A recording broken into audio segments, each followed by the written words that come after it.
Okay, so welcome everybody to the Shropshire Partners in Care webinar, supporting employees who are experiencing domestic abuse.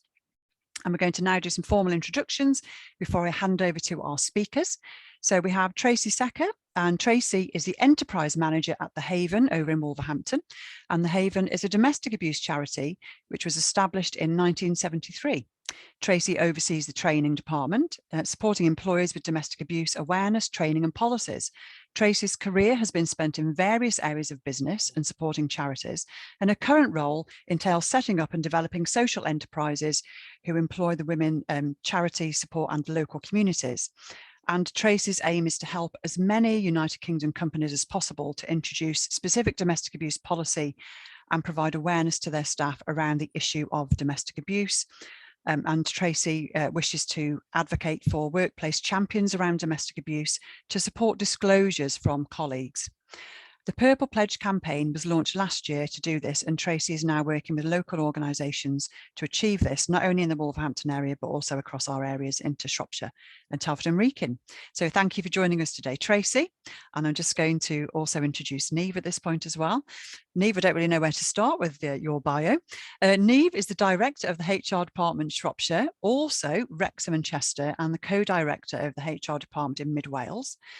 Niamh is an award-winning HR professional with over 30 years HR experience at a senior level in the corporate, public and voluntary sector. Working with organisations across the region, Niamh and her team have rapidly developed a very strong client base of local companies. So if you have a question about recruitment, right to work, resolving problems, all the way through to issues around redundancy, the HR department are there to help. And Niamh is very active on social media, so you will very easily find Niamh's details online. And we'll also be able to share them after this course as well for both of our speakers. So welcome Tracey and welcome Niamh. And first of all, we are going to hand over to Tracey to go first, just to cause some confusion there. Sorry, Niamh. Okay, so Tracey, over to you.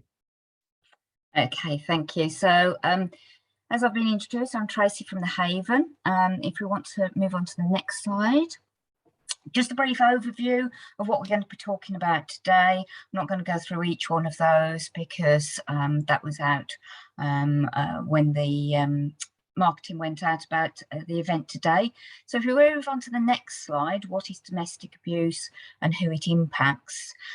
As you can see on the next slide, we talk about the Domestic Abuse Act 2021. I don't know whether all of you know about that act that came in last year, but what it actually did was bring the statutory definition into play around domestic abuse. And that there you will see is what that definition looks like. You can see what it actually covers and consists of. Domestic abuse is those sections down the bottom, which I'm going to talk about briefly in a moment. So physical or sexual abuse, violent or threatening behaviour, controlling or coercive behaviour, economic abuse, and then the last, psychological, emotional or other abuse. And it isn't just one single incident, that will be a course of conduct. So it may not just be one of those areas, it could be a lot of those areas together. So if we'll move on to the next slide. What we've got in there as well is about controlling or coercive behaviour. Now, that is tactics of violence, intimidation, isolation. And as you'll see there, it came into play in December 2015 under the Serious Crime Act. If you could hit the next slide, please, what we've actually got is some figures there. Now, those figures are offences of coercive control that were recorded by police in England. You can see that the source is ONS, and you can see how the figures have gone up year on year. So it is a very important part of what you need to consider when you're looking at domestic abuse, because often domestic abuse isn't just about physical abuse or violence, which we'll come on to in a bit. So who does domestic abuse affect? So as you can see, it can affect anybody. The sections coming up there. So it could be any gender, it could be male, female, it could be anybody that lives in the UK, that doesn't live in the UK, that has come to the UK, people with disabilities, with health issues. And then if we go on to the next slide as well, what that actually shows you, it can be anybody that is in any circumstances. So employed, they could be full-time, part-time, they could work in various different jobs. They could be small in stature, they could be working out and going to the gym, and they could be the person that is being abused, that is being subjected to the abuse. Don't make assumptions about if somebody is small in height and they're with somebody that is tall, goes to the gym, that one person is the abuser and one person is the perpetrator. You need to make sure that you're asking the right questions to find that out. So that's just a little bit about who and what domestic abuse looks like. If you move on to the next slide, what we're going to look at is how you recognise abuse. What does it look like for an individual? I'm going to start with emotional and psychological abuse, because as I've just said, most people assume that domestic abuse or domestic violence, as it's been referred to in the past, is just about violent acts, physical acts, and it's not. Very often those come much further down the line. So you will start off that the pattern of abuse might be very subtle. So it could be emotional and psychological things as listed there, you know, verbal torments, criticising. Isolation from family and friends is very common, and then putting people down in front of other people. Also promises that the abuse will never happen again. That can be part of a pattern of why somebody possibly doesn't leave later on down the line, because they've got used to being told it won't happen again and going back in that circle or that cycle. And then we've got psychological abuse. So that is really about distorting somebody's sense of reality. So it could be that things are being denied that are happening. It could be that somebody is behaving differently in private to they do behind closed doors. And then it could be something that's known as gaslighting. So if we come on to the next slide, talk a little bit more about gaslighting. So if you want to hit the button again, various different things are coming up here. Sayings that might be you might be hearing if you're going through gaslighting. So it could be, why don't you just calm down? Why are you twisting things? You're imagining things. Why are you getting upset over nothing? You're overreacting. All of these sorts of different bits and pieces. And this is what's known as gaslighting. Some of you may have heard about gaslighting, and some of you may think that this is quite a new term that's come about. Well, it's not. Gaslighting relates back to, first of all, a 1938 play, which was then made into a 1944 film, with Ingrid Bergman being one of the most famous actresses that was in a version of the film. And it's very much about, in that film, there is a husband and wife, and the husband is trying to convince the wife that she is basically going mad. He keeps turning down the gaslight and convincing her that she's hearing things, convincing her that she's imagining things. So it's very much a term that's been around a long time, very much a tactic that abusers and perpetrators have used for a long time. So if we go on to the next slide, physical abuse. So what does that look like? So we talked about this, that often there can be other forms of abuse, such as the psychological, but very often later on down the line, you will find that there's some form of physical abuse. So non-fatal strangulation and asphyxiation. Non-fatal strangulation has come into play quite a lot, because that's now been recognised in the new Domestic Abuse Act. And also as well, it has been used in the past a lot as something that has been talked about in rough sex, and that's what happened. And that's been the defence of what happened. Well, now it's actually punishable as a crime in its own right. So it is very important to consider that. Sleep interference, now that could be, we've had people that have been subjected to sleeping at the end of the bed on a floor. It could be that people are constantly woken up during the night. It could be that people are just stopped from being able to sleep, full stop.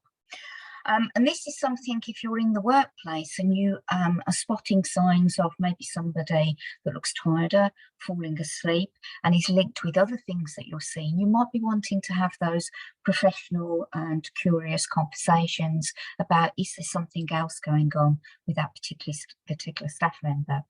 And as you can see, all of the other things that we sort of associate with physical abuse, slapping, hitting, poisoning, scalding. Now, it says there as well, assaults and threats with weapons such as knives and guns. That doesn't have to be knives and guns, quite frankly. That can be any implement that can be found around the house. It could be brooms, it could be pipes of vacuum cleaners, it could be things that are thrown at heads, such as tins. So, you know, assaults and threats with weapons can be, as it says at the bottom, it's not an exhaustive list. You may be finding that people are being subjected to other things. If we go on to the next one, sexual abuse, and if you can hit the down button again so we get both so people can read through those, that's lovely. So as you can see, they're not pleasant to read, but it could be threats or physical force to make a victim perform sexual acts without seeking consent.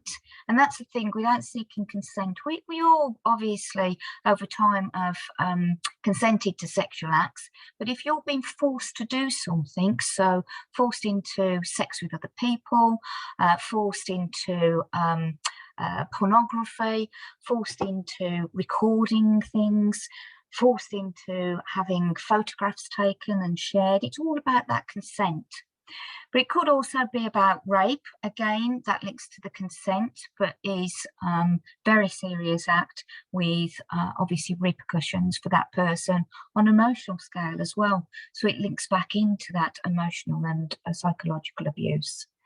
And also the demeaning remarks about the victim's body or appearance. Again, a lot of the tactics that are used by perpetrators link together. So, you know, the psychological side of things could start with those demeaning remarks about the victim's body, which could lead to physical abuse, which could then lead into sexual abuse. And then down the bottom, the last one is reproductive coercion. So that could be two things really. That could be around keeping somebody constantly in a state of being pregnant so that that control is there. It's very difficult for somebody to leave a family and to set up again, both financially but also as well emotionally, if they think they could be homeless, which is a lot where our accommodation and refuges come to play as well. And then also as well, if somebody is constantly being kept pregnant, it means that they are constantly within the house having to look after those children, and that's why their time is taken up, so they can be controlled that way.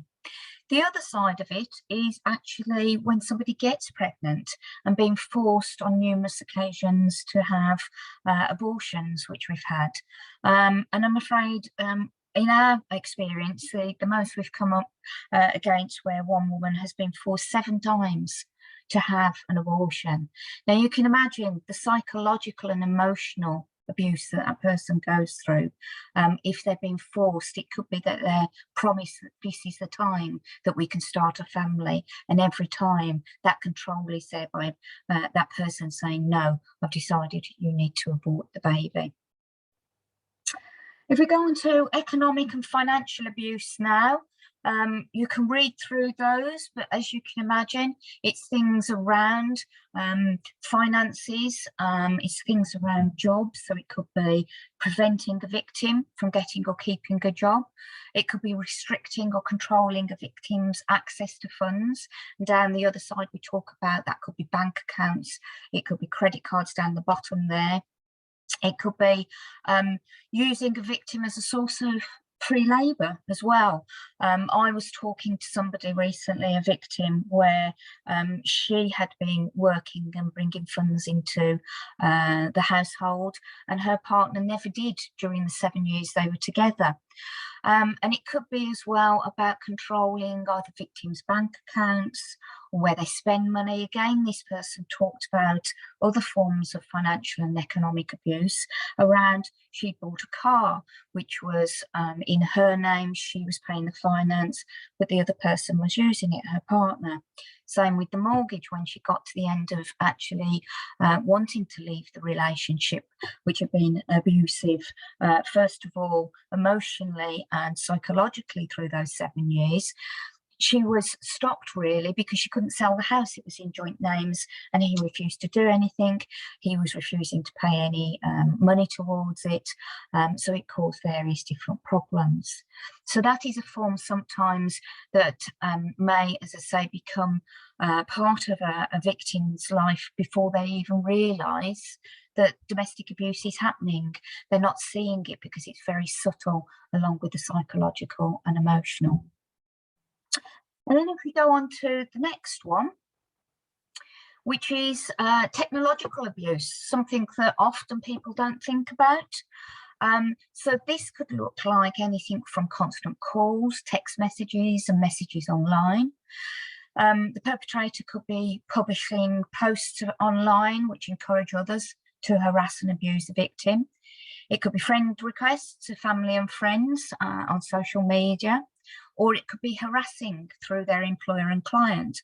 So, you know, have you got recently somebody that maybe is taking lots of calls at work and is having problems because they're missing appointments? Is that because somebody is actually cancelling their appointments and there is a problem that way? Threatening to share or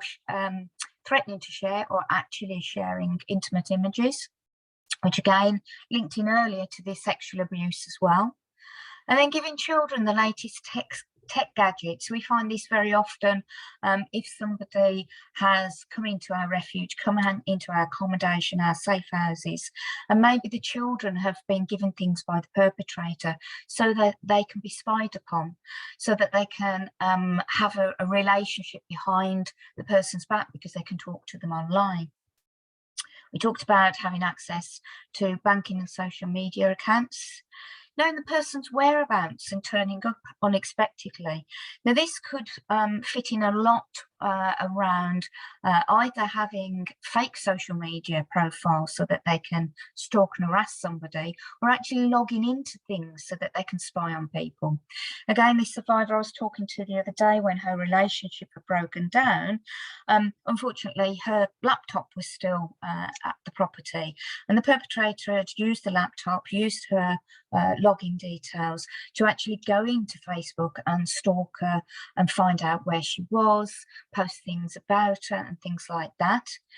But then also on the car, he'd actually placed a device that was actually tracking where the car was going. So if he was using the car, that was fine. But if she was using the car, which was in her name alone, he was actually tracking her during that time. And then there is things like find a friend, apps on your iPhone. Also not on there, but you know, the lovely things like Ring doorbells that happen help us all at Christmas if we're working in an office, not so much lately with COVID, but obviously if we've gone back to the office and we've got deliveries coming, a nice Ring doorbell will tell us where the delivery is and where you can tell the person where to leave it.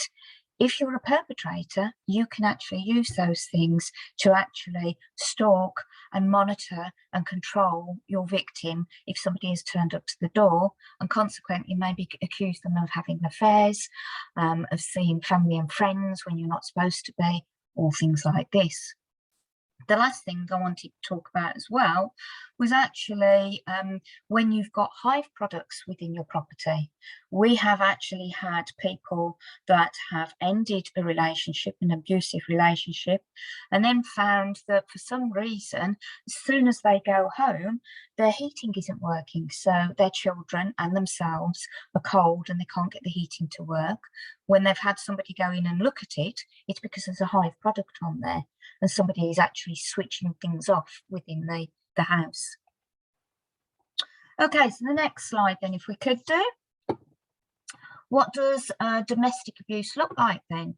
So it could be that you've got people in your office, maybe yourself are recognising some of these that you're reading, and please, if you are, make sure you're contacting either a domestic abuse charity such as ourselves or some of the local resources that I'm going to give you at the end.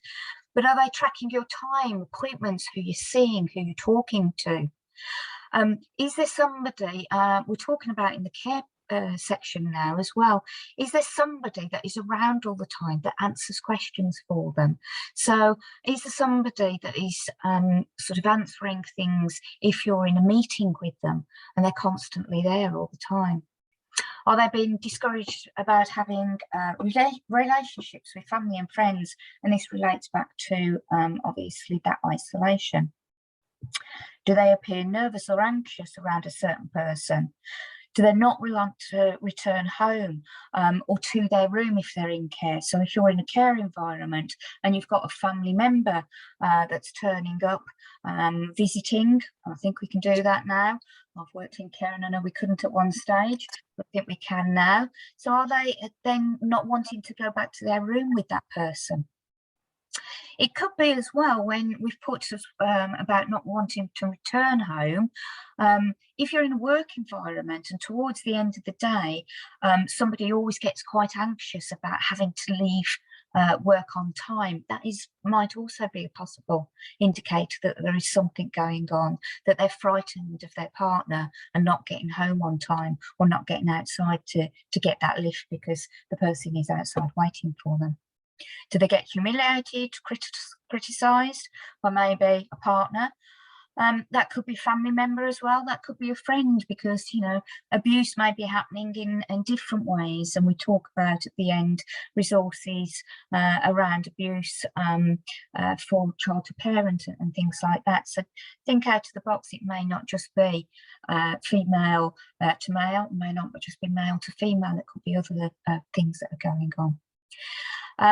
Tell you their partner's abuse and behaviour isn't their fault. So do they blame something on drugs problem or stress? You know, they're stressed at work, they were just joking.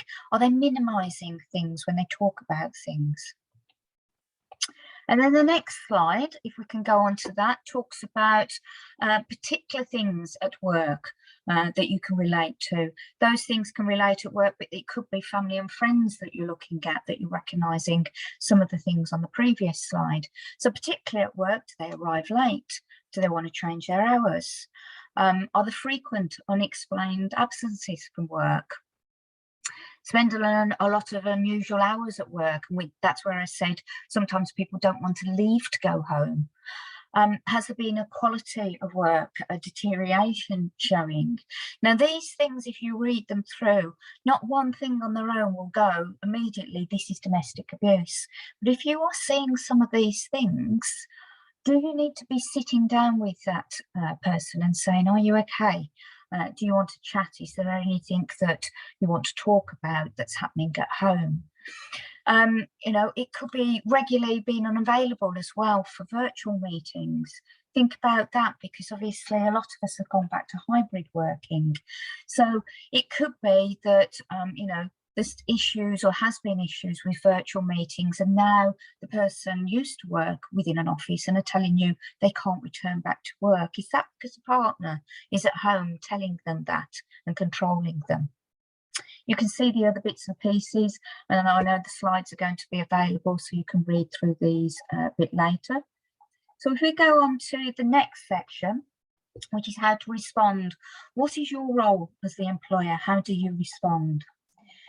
So the next slide goes through some of those, and if you want to click down, we'll get all of them so everybody can read through as I'm talking about them.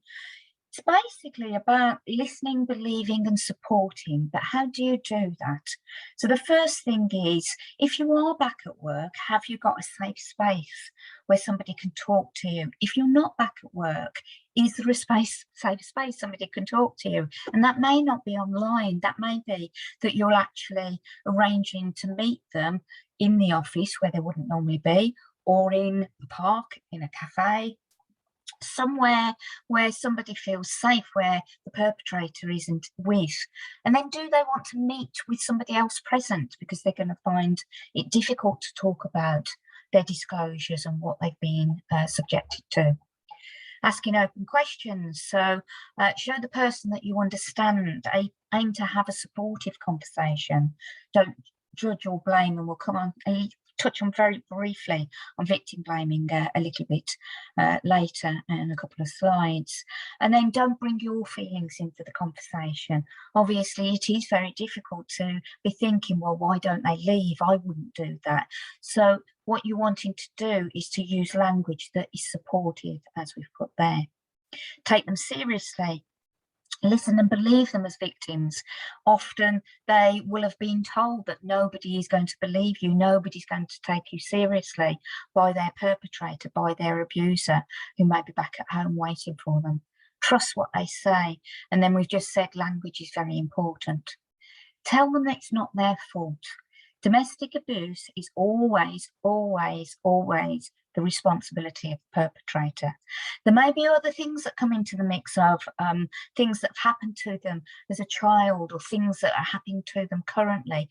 Okay, that's part of it, but nobody asks to be abused. It is always the fault of the perpetrator, and you should never blame the victim.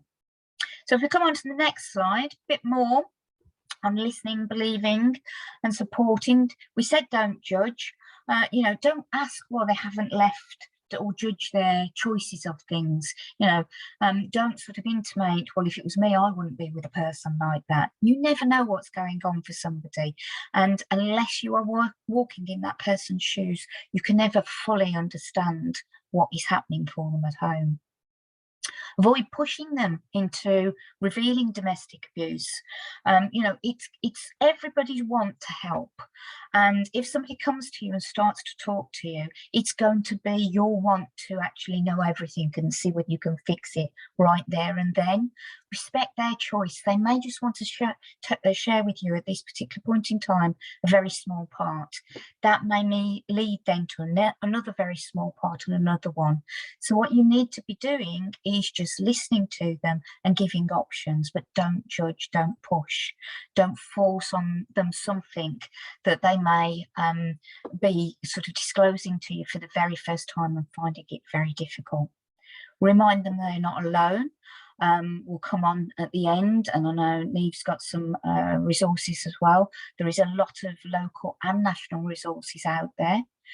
Encourage them, so they should be supported and empowered to contact specialist domestic abuse services.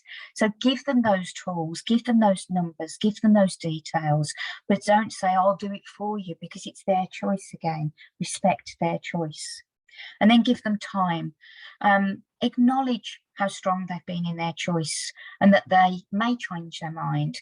They may come back to you the next week, the next month, whatever, and say, I've gone back to that person, or I've changed my mind, I'm not leaving. Just be there with those options for them, those resources. So we'll come on to the next slide. Very quickly, I'm going to go on to victim blaming, because we've got some more bits and pieces to go through. But basically, victim blaming is the attitude which suggests that the victim, rather than the perpetrator, bears the responsibility for the assault, whatever that might look like. And it occurs when it is assumed that an individual did something to provoke either violence or the abuse by actions, words, or dress. And examples of that I've listed in the next slide. So if we look at these sorts of things, and we will have read things like this in the media, we may have heard people referring to things like this when people have disclosed. They can't get their story the same way twice. I deliver training which is high risk training for domestic abuse survivors and victims, and we talk about trauma a lot in there. Trauma has a big impact on somebody, so they may not get a story the same way twice, because they may be very traumatized and going through certain emotions. They went back to them after they had hit them. In another training we do, we talk about barriers to leaving. There are lots of barriers to why people can't leave or don't leave. It could be financial, it could be around family and friends, it could be around children, it could be that they don't feel they're going to be believed, it could be these promises that they've heard before that it will never happen again. Look at what they are wearing, drinking, doing. They're clearly asking for it. And we've seen it reported in the media around, you know, people being asked what they're wearing and in their trials, and were they drunk and things like this. That doesn't mean that somebody is asking to be abused in some way. They are married, so it couldn't have been sexual assault. Well, yes, it is. Admittedly, rape within marriage only came into existence in the 1990s, I think it was. I want to say 1991, but I might be wrong, 1990s. So it only became law that if you were raped within marriage, that was a criminal act. But it is still rape. It doesn't matter. A person doesn't have a right to actually do something to you just because they're married to you without consent. And then the last one, they retracted their statement. Well, again, we talked about people find things very difficult. It could be that the perpetrator has threatened their children. It could be that the perpetrator is saying, well, if you retract your statement, I won't do this, or I won't harm somebody else, or even I won't harm the pet, and just think how upset the children will be if something happens to the pet. It happens. We've got experience of it, my friend. So if we go on to the next one, practical support. So this is the bit, and I know Niamh is going to go through bits and pieces around this as well. So we're going to be banging on about what you can do in the workplace, because it is very important. All of us actually spend a lot of time, whether it be working at home or whether it now be going back into the office, in the workplace. So what you do as an employer is very important. Agree, if somebody's disclosed, agree with them what they want you to tell others. It could be that they don't want anybody else knowing about that. There's a great sort of stigma and taboo and guilt and shame that goes around domestic abuse. It could be that you're looking at, maybe, can you temporarily or permanently change their working times or their patterns? Are they on the phone? Do you need to divert their phone or their emails, because the abuser perpetrator will use that to actually control and get to that person and harass them? Check safety arrangements for getting to and from work.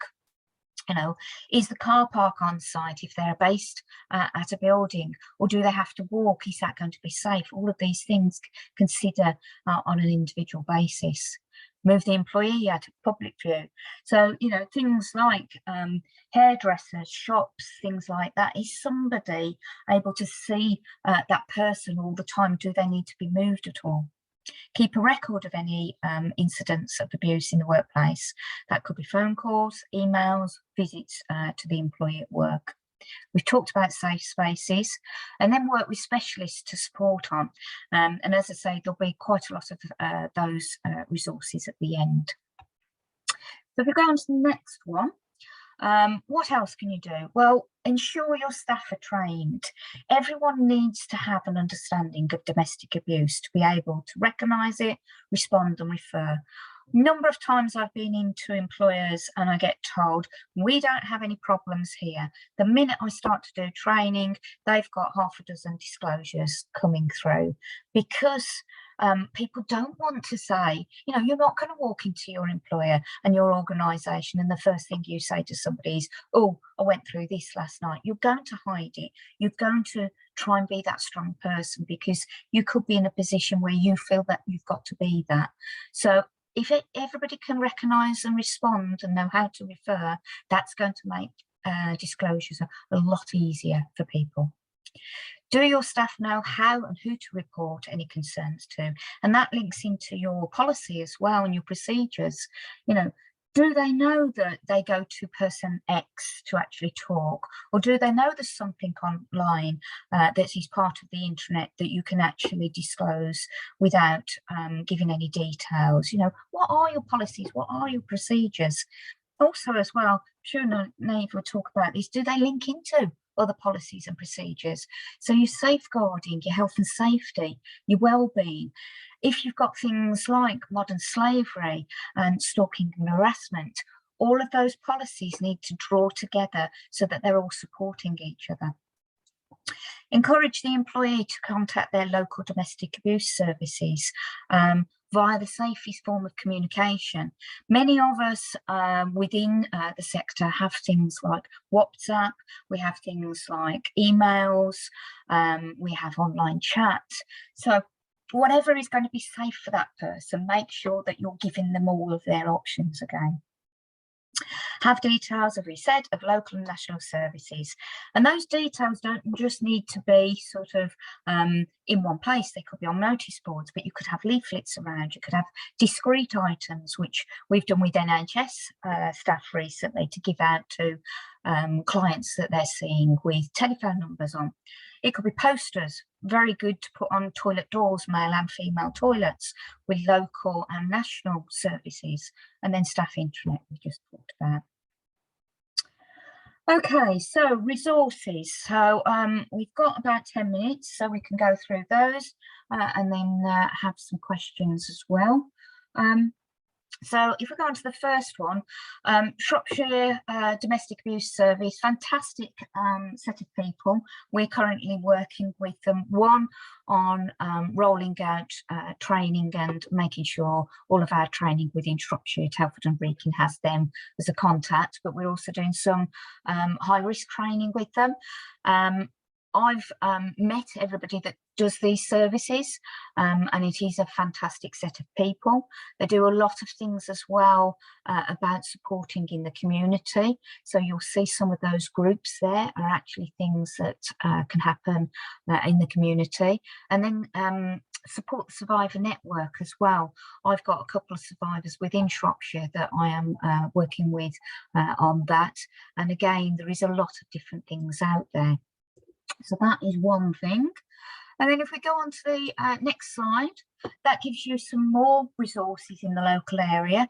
So you've got West Mercia Women's Aid, and you can see they've got also a 24-hour helpline. They've got what's called an independent domestic violence advisor. Some of you know what that is for, but that's basically a support worker for domestic abuse. So they've got somebody specialist in there if you contact them. And then you've got the Richmond Fellowship. Now, we didn't talk about in my presentation, but I do when I go out to employers, duty of care for all, what your policy says around perpetrators as well.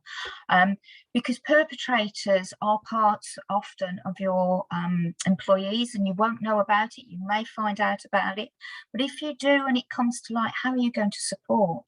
And one of the things that Richmond Fellowship do is a perpetrator programme, which will help people that want to change their patterns of abuse, and they will go along and work with somebody who is specialist at Richmond Fellowship. Did some training recently, and again, fantastic what they do around not actually just supporting the perpetrator, but getting the perpetrator to think about their effects on the victim and making the victim very much part of that programme so that everybody is supported and on board with what they're doing. And then PEGS, supporting parents and professionals with child-to-parent abuse. Again, I know I keep saying this, but they're a fantastic organisation. So very often parents don't want to report abuse that children may be subjecting them to, because obviously they love their children, they love their family, and it is very difficult. And this organisation not only supports those parents, but then goes out into employers as well and tells employers about what it looks like. And we're doing a lot of work with them within Shropshire, Telford and Wrekin, but also hopefully within other regions, particularly starting in the West Midlands soon. The next slide then, so what you've got here is more national things. Obviously we're on there, and as you can see what we've got is a helpline, online chat, WhatsApp. We do also have a counselling helpline and services as well. Now, if anybody does need any counselling services, but it's for somebody that doesn't have English as their first language, we do counselling in 10 different languages, which is very helpful to know, because obviously what you've got in Shropshire, Telford and Wrekin coming through is a lot of refugees. We're working with the local refugee centre, so you might find that you're actually coming in to contact with people that need that. Police, men's advice line, and then Gallup, you've got support for LGBTQ people who are being subjected to hate crimes, domestic abuse or sexual violence. Common Novara, again, fantastic charity that supports anybody that is being subjected to forced marriage and so-called honour-based abuse, and the wonderful woman that set that up actually went through honour-based abuse herself, so brilliant organisation there. And the last one is a government unit, the forced marriage unit. All of these things obviously are going to be shared with you later on the slides, but whistle-stop tour going through. If you can have the next one, there's some few more. So we've got the National Domestic Abuse Helpline. Then we've got Stay Safe. They tackle domestic and sexual abuse against anybody that is deaf or disabled. Sign House, as you can imagine, that's reaching out to deaf people in their shared language so that they can be supported around domestic abuse. They also provide therapy, advocacy and residential services. And Opaca is a free helpline for Polish women who are experiencing domestic abuse in the UK. Hourglass, supporting older people who are at risk of any kind of harm or abuse. Rep Crisis, a lot of us know about that. You probably will have heard of the National Stalking Helpline. Victim Support, obviously that's an independent charity for anybody affected by crime. Samaritans, and then we've got Respect at the end. They are also along with Richmond Fellowship, an advice line, both for perpetrators, but they do also support men as well who are being subjected to domestic abuse. And I know Niamh has got, I think, the man's helpline. There's also Mankind. I think that might be on one of my slides.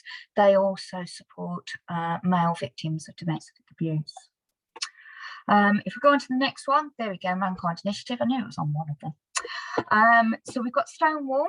That supports an organisation that supports lesbian, gay, bisexual, transgender rights in the UK.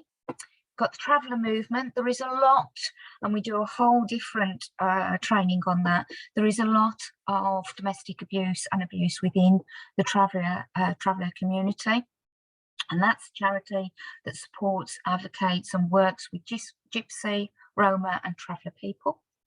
Mankind we talked about, Mark, who runs that, absolutely fantastic organisation and support that they give, so they can provide support to males going through any form of abuse and their family.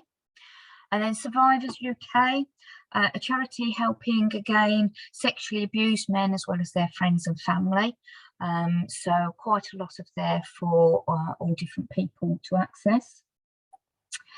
And then the next slide, resources. Those are some resources within your local area. Some of you will know of those, will recognise those names, but I've pulled them together so that they are on a slide when you actually look at them going forward. And then I'm drawing to a close now. So, touched upon earlier about the Purple Pledge campaign. This campaign has been set up by us because what we're trying to do is to aim to get every workplace to have a domestic abuse policy. Now, we're not bothered whether that's ours, whether it's a fantastic one that Niamh's going to talk about, whether it's another one that is just as robust. As long as you have got that policy in place that isn't part of another policy, is specific, that's very important, because if you're making it part of something else, you are almost sending out a message that it's not important within your workplace to support. So make it standalone and robust. And then we are looking at getting, depending on size of organisation and company, a minimum of one domestic abuse workplace champion in every company. And we offer training and support for those champions. We are also hoping to being able to support Telford and Wrekin Council in their ambassador and champion training that they're rolling out to employers in the community shortly. And it's very much about giving people the right tools. So it won't be, you are the champion, there you go. If anybody wants to come to you, this, you know, just talk to them. You will be given resources, you will be given information on how to deal with disclosures, victim blaming language, what you're expected, and also as well about vicarious trauma, because we're very aware that you will need support as a champion or ambassador. I'll skip over the policy because we talked about that. So training services that we offer, that the first ones that are part of the pledge is around domestic abuse awareness, because we feel that everybody, no matter what role they are in an organisation, should know about domestic abuse. And then domestic abuse, as I say, workplace champion training, where currently we're doing webinars, but we are doing more face-to-face going forward. We do also do training around specific areas of abuse, but obviously those aren't going to be applicable all the time, but we are going to be doing some lunch and learn things going forward that some of you might want to jump onto, which will just be hour-long introductions to certain other aspects. There we go, look at that. I think that's not bad going. So that's me finished. Brilliant, Tracey. And if people want to know more about those lunchtime webinar sessions, how would they find out about those in particular, Tracey? They're going to be going up on our website shortly. But if anybody is interested and wants to register interest to be kept up to date, you just get in touch with your email address, and I can email you when they come out, basically, as and when. That's great. And I can see on that slide that there is the contact detail there for training at the Haven as well. Yeah. Tracey, that was a very comprehensive romp through, and it really kind of made it very outstanding, especially when you were talking about things like the gaslighting, etc., how undercover, under the radar, some of this domestic abuse can be, and why people don't always feel comfortable really to talk about it in the workplace and make those disclosures. So thank you for starting that conversation. And now we're going to hand over to Niamh to talk more about a HR perspective. So thank you, Tracey.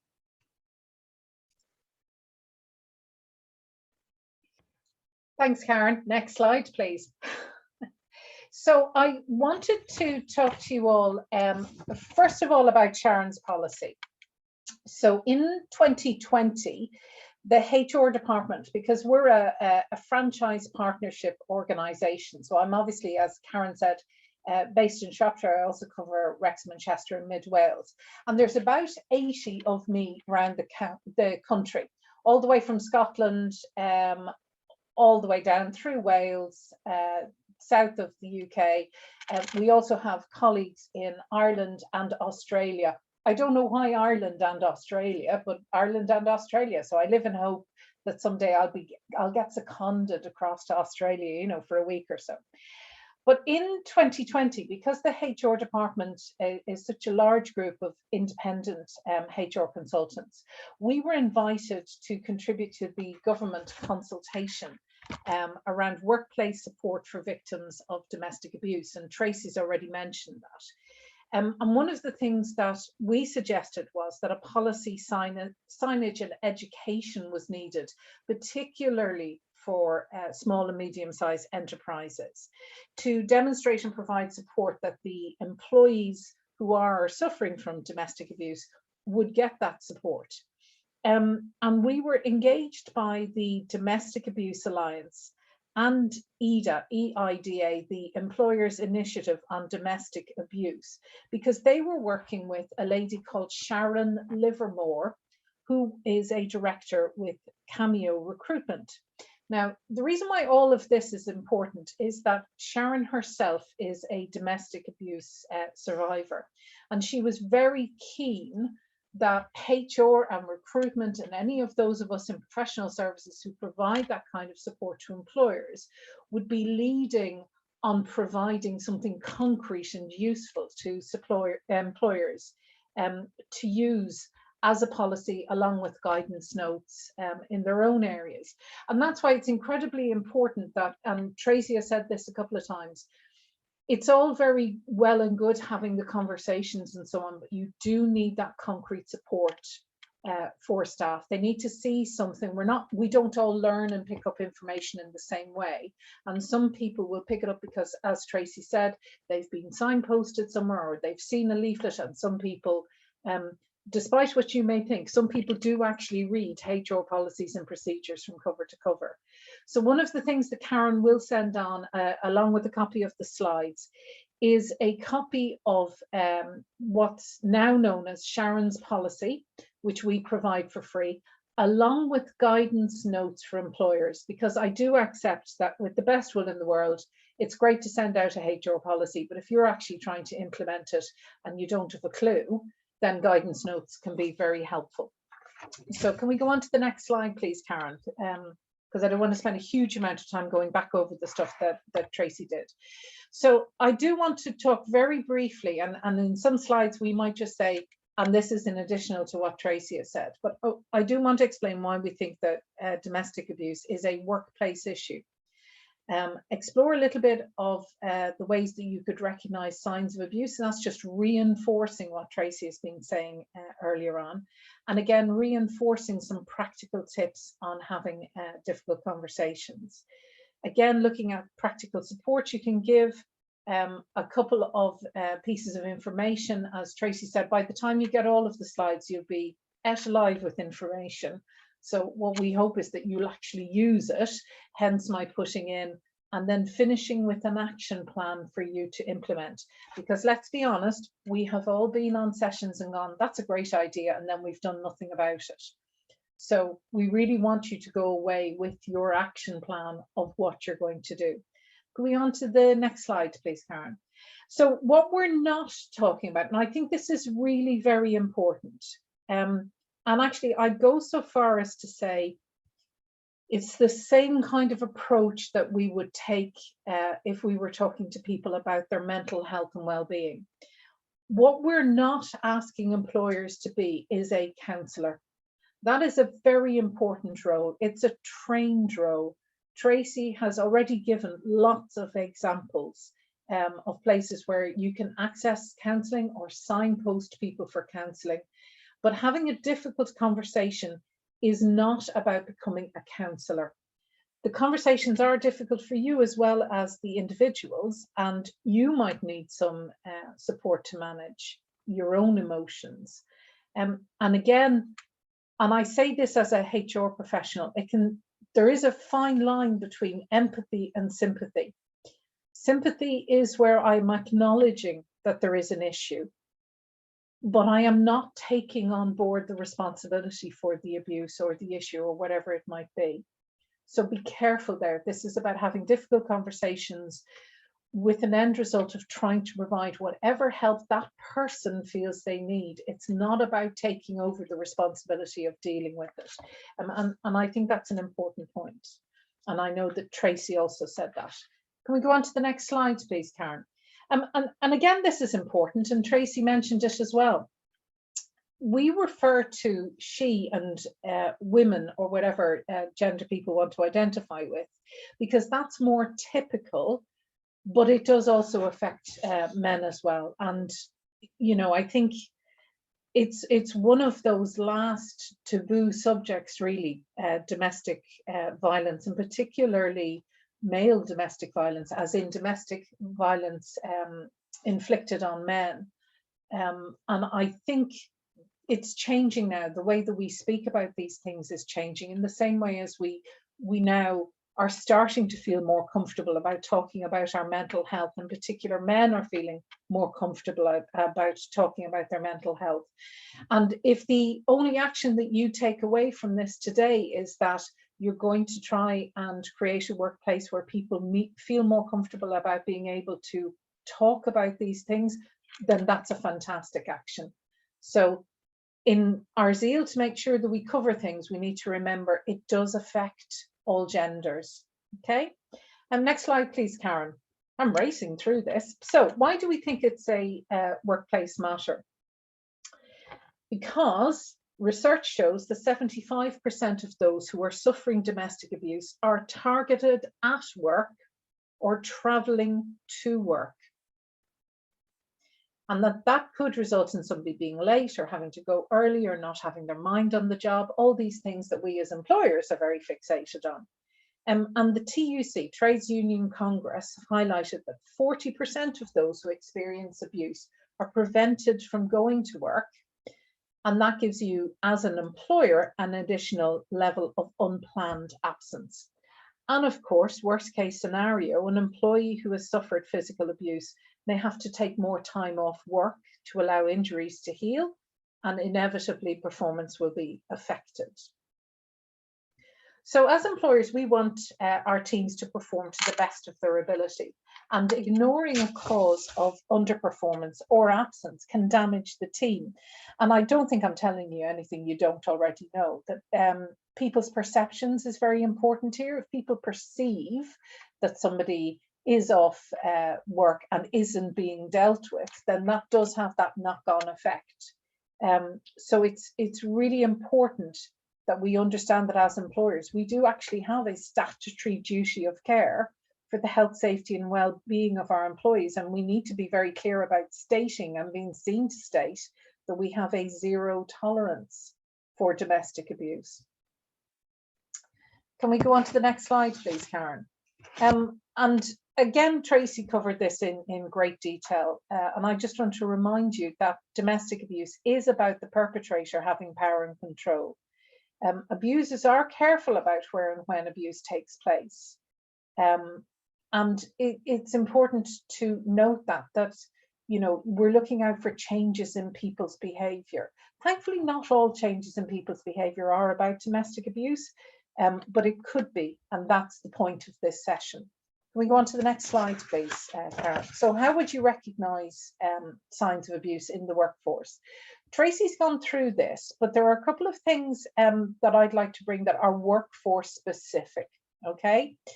And a couple of things include people's physical appearance. For example, people wearing heavy makeup or clothing that's inappropriate for the weather. So long sleeves, for example, shielding a part of their body. You know, particularly when we're in a care home or care capacity, where the work is quite physical by its very nature, the people being very careful about injuries that might be unexplained and why they can't do a particular thing because they've got an injury that seems to be having a long time to heal. And the second point is financial.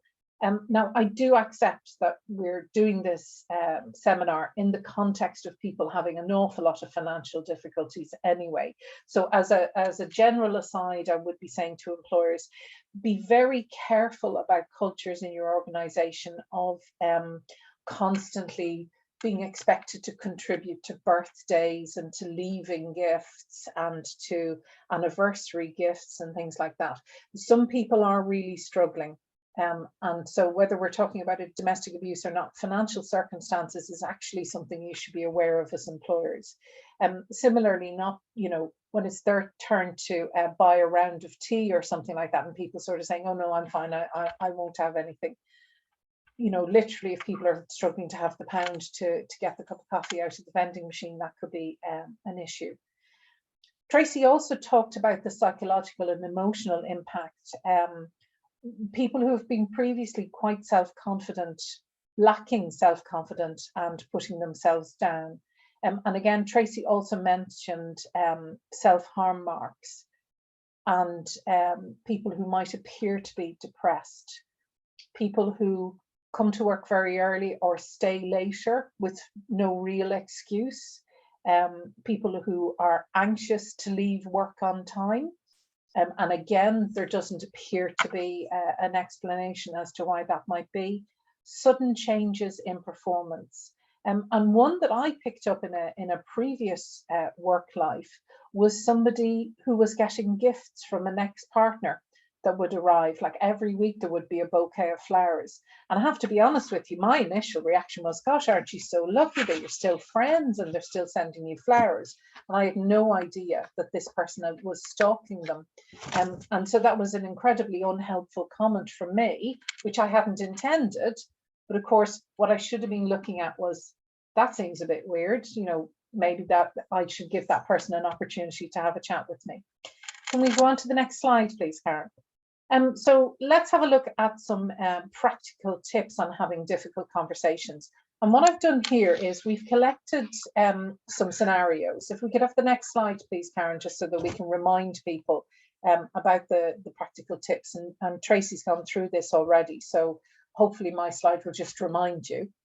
But what we did as part of our work with Sharon Livermore to come up with Sharon's policy and EIDA, the Employers Initiative on Domestic Abuse, was we came up with some, I won't say common, because there's no such thing as a common scenario, but scenarios that we had more commonly come across than other scenarios, just to give you some examples. Okay, so if we could go to the next slide, please, Karen, which is scenario 1.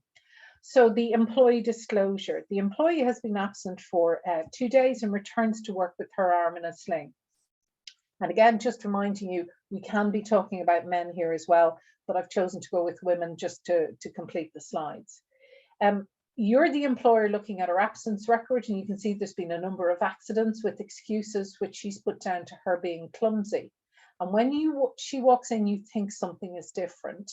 And how would you open the conversation? So you might want to take some notes, because I you know, given that we're not sure who's being recorded and so on, what I'm actually going to do is give you some tips here. So you could open with a good neutral opening, something along the lines of, how are you feeling? It looks like you're injured. And if they disclose that it's their partner or someone else that has injured them, I would always start with, do you want to tell me about it? Because it is the individual who needs to disclose. It can't be you forcing them. This isn't a trying to put the blame on the victim. And again, reinforcing what Tracey is saying, this is hugely about active listening. And you know this because any HR webinar you've ever been on, HR have always whittled on about active listening. And again, to reinforce what Tracey was saying earlier, never say things like, why do you put up with it? Why don't you leave? Do tell them that you know how difficult the conversation is for them, that they are brave to have told you. And if they're not ready to continue, assure them that you are there and the company will give them support. Can we have the next slide, please? So the second scenario is about behavioural change. So the employee is seen depressed, her work rate has dropped, and she's been receiving a lot of phone calls during the day from her partner. And you've noticed that since last year, she stopped coming to work events. Obviously, last year we didn't have work events, Beergate, curry, or parties in our offices. I know this, but let's assume that this is pre-pandemic. So you've noticed that since last year, she stopped coming to work events. You're due a one-to-one meeting where you might want to explore what the reasons for the performance issues are. And again, some tips here. First of all, I would say you might want to remember that she might find it hard to open up. She might feel embarrassed, humiliated, or ashamed. And genuinely, she may think it's actually worse to tell you. Because somehow it's her fault, and you might, she might be quite concerned about her confidentiality. And I am going to pick up confidentiality in a couple of slides, because this is important. It's not always about ignoring something. We do have statutory duties as employers. So at the start of the meeting, if it is a performance management meeting, and as a general rule of thumb, I would always start a performance management meeting around the fact that you've got concerns about performance and you want to understand why it seems to be going downhill. So in other words, don't go straight in with both feet being aggressive about people's performance. And then follow up with, are there things that are going on, perhaps at home, that are affecting you? So a couple of useful phrases that you might want to use here. Is there anything you'd like to tell me? You seem a bit down. Is there anything we can help with? And then a really key one, you don't have to tell me anything, but please know I would like to support you if and when you do want me to. So again, it's not about pressure. It's not about victim blaming. It's not about making people do something that they don't yet feel ready to do. In these particular scenarios, it's about creating a culture and a safe space where if they wish to disclose, they can. We have the next slide, please, Karen. So confidentiality, when can it be broken? Well, and I'm more than happy if you want to unmute Tracey and contribute to this bit, because we need to make sure that we've got a very clear understanding. Confidentiality is very hard if what you're told makes you believe that either she or the family are in immediate danger. And I will say to you that in my 30-year career, I have twice had to disclose something that was said to me in confidence in meetings. The first time was when somebody disclosed to me that their partner was hitting their children. And I don't mean a smack on the back of the legs. I mean very serious abuse. And we phoned the safeguarding and the partner was arrested, because I had to put the safety of those children ahead of everything else. And the second time was when a member of staff disclosed that she was being very seriously abused and she was afraid to go home. And with her permission, we disclosed that conversation to the police, and we stayed with her while the police and then social services came and supported her. So it is a very scary thing to do.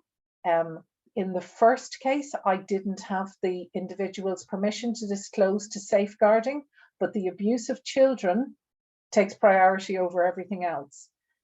In the second scenario, it was the individual herself was being abused, and she trusted us to keep that confidential between us and the police, so no other member of staff knew. But we didn't take those decisions lightly. So you do have a statutory duty to disclose if you believe that she or the family are in immediate danger. You do have a duty to inform the police. Is there anything you want to add here, Tracey? I agree with safeguarding. You know, that's around children, that's around vulnerable adults as well. If you are obviously in a care situation, it could actually be your clients as opposed to anything else, depending on how you work. But also as well, when I talked earlier about duty of care to all, you might find that somebody has actually disclosed domestic abuse to you, and they don't want to take it any further. You wouldn't be informing the police, as Niamh says. But if that person then turned up and put anybody else that was under your employment in jeopardy, then you could actually obviously contact the police. And this is where it's very difficult. There is, and I'm sure Niamh will say this here, there is no tick list of what to do. You have to really think about every situation, and it has to be driven by, first of all, those that are disclosing, but then you do have to link that into duty of care to all, and then safeguarding as well. So there is a very close link, which is where I say with your policies and your understanding of things, if you've got all of those areas linked together, then you will have an understanding as a whole organisation, what really ideally should I be doing. Absolutely. Thanks, Tracey. Can we go to the next slide, please, Karen? Now, this is an interesting one, which is where the employee is the perpetrator. So during a one-to-one meeting, the employee says he needs time off, and again, it could be she, as he's got to attend anger management sessions. You ask if he wants to talk about it, and he says he hit his partner, but just once, and he's promised his partner he would go. And the two supplementary questions there, obviously the first one is how would you respond? And the second one is, what if the person was using company equipment, mobile phones, laptops or whatever to harass their partner or a colleague? So I'm going to answer that second one first. If you have an allegation that somebody is using company equipment for harassment, bullying, and so on, then you follow your disciplinary policy and procedure. And the law is very clear.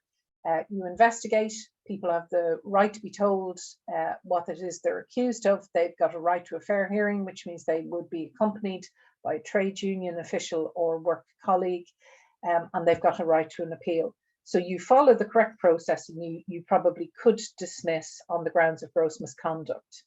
Now, here's the problem.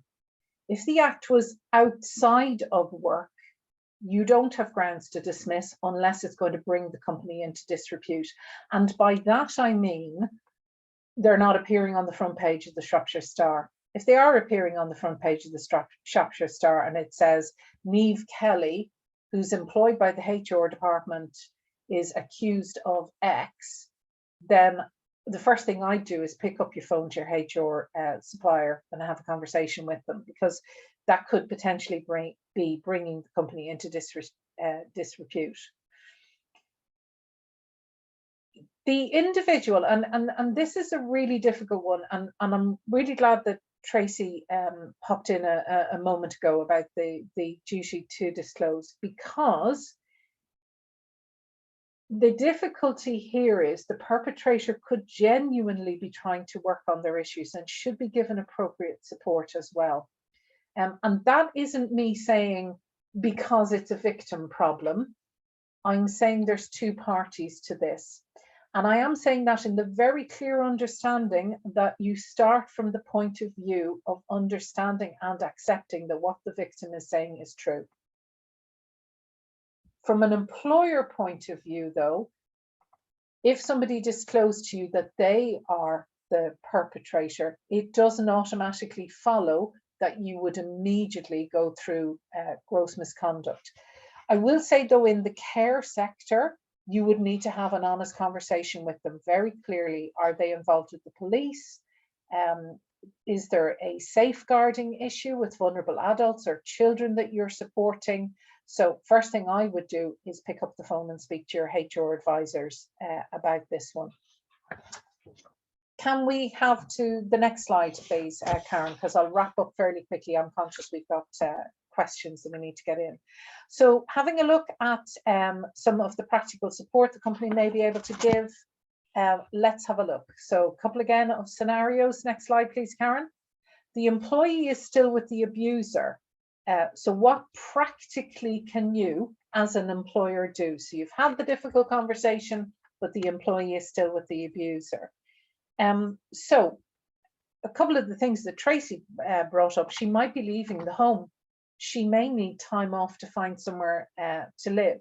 Now, there is no statutory requirement, and statutory, I mean legal. Legally, you are not obliged to provide people with paid time off to do this, okay? But I would say to you, be very careful to prevent people from taking emergency carer leave because there could be children involved, and be very careful to prevent people from taking leave, even unpaid leave, because that's not really you providing support, is it? Accepting that that might place you in a very difficult staffing situation, but as an employer, you have to balance that. You could talk to her about her working hours. Maybe the work that she does, she could work through her lunchtime and take some time off early. And one really practical thing is being able to provide her with a private space in which to make and receive phone calls. And on one of Tracey's slides, she did talk about taking people away from the public part of your building or work so that they're not seen by the perpetrator. Can we go on to the next slide, please, Karen? So the next one is about the employee has left the abuser, but he's still stalking her. And that can be in a number of ways. So constantly ringing her work mobile, get her a new work mobile. So it's the easiest thing you can do. Emailing her constantly, speak to your IT provider about blocking that email. So it's not about getting her to change her email. You can actually just block that person's email. And then the other obvious one, again, Tracey touched on it, is about supporting her when she's getting to and from work. Could a colleague walk with her? Could the company provide her with an alarm? And with the employee's consent, could your reception be given the opportunity to alert if a particular car or person turns up. Can we have the next one, please, Karen? This is actually a very serious one. So the abuser, not that any of them aren't, but this is practically a very serious one. So the abuser has made her put all of her earnings into his account and she has no money to go anywhere. So one of the options that you have as an employer is to pay salary and wages into a different account. So have that practical conversation. Can the individual have another account? Can she give you permission to have it paid into the account of a family member or someone else? Now, the converse of that is true. I would also, if somebody comes up to you and says, oh, I want to change my bank account and put it into my husband's or partner's to somebody else's account, have that honest conversation. Don't be afraid to say, is everything all right? Is there a particular reason? Is there anything we can help you with there? Because asking to have your money moved and have your pay put somewhere else can be a sign. Can we have the next one, please, Karen? The individual's children are having counselling sessions. And again, the first thing I would say is look at flexible working here. Parental leave is unpaid. So the company could provide some unpaid parental leave so that the individual can support their children getting counselling. We have the next slide, please, Karen. And the individual is having medical appointments for injuries. Again, looking at flexible working options for medical appointments and potentially looking at company sick pay. Even if you've got statutory sick pay, is there a way that that person can make the time up elsewhere, do other things to support her? The next one, please, Karen. So the perpetrator, again, this is following on from our previous scenario. The perpetrator is an employee. So the employee tells you that her partner caused the injuries and she's left him, but she's frightened at work. Could she work elsewhere? Could she work different hours?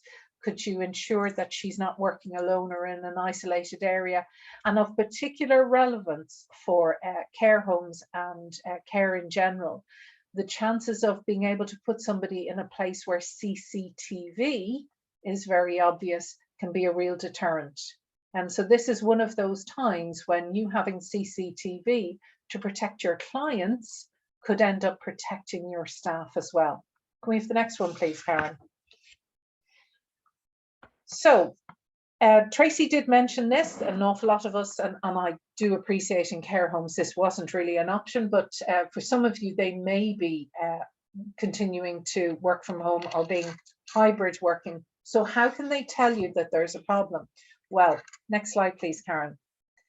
International sign. There is an internationally recognized symbol for domestic abuse that can be used in person or via a video call if the victim does not wish to or is unable to speak. And actually, when you get the slides, I print this slide out and stick it everywhere so that people would know. Now, what happens if you're actually talking to people? So you're not doing Teams or Zoom or whatever, and you're talking to people. Is there a code word that you could agree with your staff that they could use that would alert you as their employer to a problem? So are there signs or code words? Next slide, please, Karen. So we have talked about signposting for help, and if you want to go to the next one, Karen, ask for Annie, action needed immediately. You can go to a participating pharmacy. That's a really helpful one, very similar to ask for Angela if you go to a bar. And these are important things because in the care sector, you do actually have quite a wide demographic of ages. So we do need to remember that some people will be more used to saying ask for Angela, some people will be more used to saying ask for Annie. The next one, please, Karen. That's just to remind people about the links that Tracey has already gone through. And again, the next slide, please, Karen. This particular one, the Employers Initiative on Domestic Abuse, or EIDA, is one that I would highly recommend. It has a huge amount of free advice and services. And also, apart from the Havens training, which I know is excellent, there is also Safe Lives and Bright Sky, which is a mobile app and website. And I do know that a lot of organisations in the care sector have contributed to this one. So it is, for those of you who do have people who clock in and out when they're visiting clients, this can be extremely helpful. It's an app you can upload to their phones. So on my second to last slide, please, Karen, there's two things I want you to think about. And I'm not asking you to unmute yourselves and tell us, but I am asking you to write down, what are you as employers going to put in place following what you've learned in today's session? So this is where HR get all preachy, because we do say, yeah, you go to a webinar, that's marvelous, I've done my CPD and I've ticked a box. This is one of those times when I'm saying to you, that is not enough. It is not enough for you now to say, I'm a good employer because I've been on a webinar about domestic abuse. This is one of those times when I'm going to say to you, you actually need to do something now. And that's why, as part of the stuff that Karen will send out afterwards, we're giving you a copy of Sharon's policy, which is a policy around domestic abuse, and the guidance notes to go with it. And I 100% agree with Tracey. It's not just about having the policy, because quite frankly, any policy will do if you don't implement it, if you don't signpost it, if you don't link it to things like your safeguarding, your disciplinary procedures and so on. So just because we send you on an example, that's fabulous, but please do something with it. Either decide that you're going to sign up to the Purple Pledge, put a policy in place, print off 2 slides that tells people where they can find out more information. Pick one thing and commit to that. And please let it be a policy and one thing, okay? And then if you want to move to questions, Karen, I'm quite happy for you to stop sharing if that's what you'd like to do. So I was just going to say to you both, Tracey and to Niamh, that was really informative. So thank you very much. And I'm now going to stop recording.